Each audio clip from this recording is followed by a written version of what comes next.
എനിക്കിപ്പം ഇറങ്ങി വരാൻ പേടിയില്ല. അതായിരുന്നു എനിക്ക് വേണ്ടിയിരുന്നത്, എനിക്ക് കിട്ടി. ഇത് കണ്ടോ, ഞാൻ പിടിക്കാതെ ഇറങ്ങുന്നത്. എൻ്റെ പേര് ജേക്കബ് വടുതൽക്കുന്നേൽ. ഞാൻ ജർമ്മനിയിലാണ്. ദൗർഭാഗ്യവശാൽ എനിക്ക് സെപ്റ്റംബർ 19 സ്ട്രോക്ക് വന്നു. അവിടെ ചികിത്സയൊക്കെ കഴിഞ്ഞ് റീഹാബിലിറ്റേഷൻ സെൻ്ററിലൊക്കെ പോയി ഒരു 42 days ഒക്കെ കഴിഞ്ഞു. പക്ഷേ എന്തുകൊണ്ടോ ഞാൻ ഉദ്ദേശിച്ച റിസൾട്ട് കിട്ടിയില്ല. അതുകൊണ്ട് ഇവിടെയുള്ള എൻ്റെ ബന്ധുക്കളൊക്കെ പറഞ്ഞ് നാട്ടിൽ വാ, പ്രത്യേകിച്ച് കോട്ടയത്ത് ഇപ്പം നല്ല ചികിത്സയുള്ള സൗകര്യങ്ങളൊക്കെ ഉണ്ടെന്ന് പറഞ്ഞു. അപ്പോൾ നാട്ടിലേക്ക് വന്ന് തിരക്കിയിട്ട് ഞാൻ റിവ്യൂവും കമൻസൊക്കെ നോക്കിയിട്ട് കണ്ടുപിടിച്ച് കോട്ടയം റീഹാബ്സാണ് ഏറ്റവും നല്ല രീതിയിൽ എനിക്ക് തോന്നിയത്.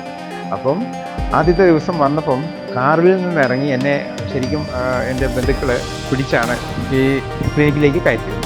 അപ്പം എനിക്ക് മനസ്സിൽ നല്ലൊരു കോൺഫിഡൻസ് ഉണ്ടായിരുന്നു. ഇവിടെ ഞാൻ ഉദ്ദേശിച്ച ചികിത്സ എനിക്ക് കിട്ടും എന്നൊരു തോന്നലുണ്ടായിരുന്നു. പിന്നെ ഇവിടെ അകത്ത് കയറി വന്നപ്പോൾ ഇവിടുത്തെ കാര്യങ്ങളെല്ലാം കൂടെ കണ്ടു കഴിഞ്ഞപ്പോൾ വളരെ സന്തോഷം തോന്നി. ഒരാഴ്ച കഴിഞ്ഞപ്പോഴേ എനിക്ക് അന്ന് ഉണ്ടായിരുന്ന ബുദ്ധിമുട്ടെന്ന് പറയുന്നത് നടക്കാനുള്ള ബുദ്ധിമുട്ട്, പിന്നെ ബാലൻസിൻ്റെ ഒരു പ്രശ്നം ഉണ്ടായിരുന്നു, വീഴുമെന്നൊരു പേടി, എനിക്ക് നട കയറാനേ പറ്റത്തില്ലായിരുന്നു. ഒരാഴ്ച കഴിഞ്ഞപ്പോഴത്തേക്കും എനിക്ക് വളരെ ഇമ്പ്രൂവ്മെൻ്റ് ഉണ്ട് ആരോഗ്യത്തിൻ്റെ കാര്യത്തിൽ. നട കയറാനും തന്നെ നടക്കാനും ഒക്കെ എനിക്ക് സാധിക്കും. ഇവിടുത്തെ ഞാൻ ഏറ്റവും എനിക്ക് ഇഷ്ടപ്പെട്ടത് എന്ന് പറഞ്ഞാൽ ഇവിടുത്തെ ചികിത്സാ രീതി. അതായത് ഇവിടെ കിട്ടുന്ന ഈ തെറാപ്പികളെല്ലാം എനിക്ക് വളരെ പ്രയോജനപ്പെട്ടു. ഒരു ദിവസം ഏറ്റവും കുറഞ്ഞത് ഒരു 8 തൊട്ട് 10 വരെ തെറാപ്പി, ഡിഫറൻ്റായിട്ടുള്ള തെറാപ്പികൾ എനിക്ക് കിട്ടുന്നുണ്ട്. അത് വളരെ ഫലപ്രദമാണ്.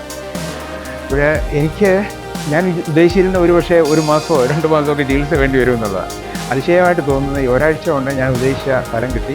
എനിക്കിപ്പം തന്നെ നടക്കാം, എനിക്ക് നട കയറാൻ പറ്റും, ഒരു വല്ലാത്തൊരു കോൺഫിഡൻസ് ലെവലിലേക്ക് എത്താനായിട്ട് സാധിക്കും.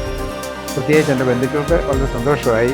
അവരെല്ലാവരും വളരെ വറീഡായിരുന്നു എൻ്റെ ഈ രോഗവിവരം അറിഞ്ഞിട്ട്. ഞാൻ ജർമ്മനിയിലായിരുന്ന സമയത്ത് അവർക്കെല്ലാവരും സന്തോഷമായി. പ്രത്യേകിച്ച് ഞാൻ നന്നായിട്ട് നടക്കുന്നത് കണ്ടതുകൊണ്ട് അവർ വളരെ സന്തോഷിച്ചിരിക്കും. എനിക്ക് ഈ ക്ലിനിക്ക് എൻ്റെ ബന്ധുക്കൾക്കും എൻ്റെ ഫ്രണ്ട്സിനും ഒക്കെ, പ്രത്യേകിച്ച് രോഗാവസ്ഥയിലിരിക്കുന്നവർക്ക് റെക്കമെൻഡ് ചെയ്യാനായിട്ട് വളരെ സന്തോഷമേ ഉള്ളൂ. ഇവിടെ ഈ സ്ഥിതിയിലേക്ക് എൻ്റെ ആരോഗ്യസ്ഥിതി നന്നായിട്ട് ആക്കിത്തന്ന ഇവിടെയുള്ള എല്ലാവർക്കും എനിക്ക് പ്രത്യേകം നന്ദി പറയേണ്ടിയിരിക്കുന്നു. ഈ സ്ഥാപനത്തിന് എല്ലാവരുടെ മംഗളങ്ങളും.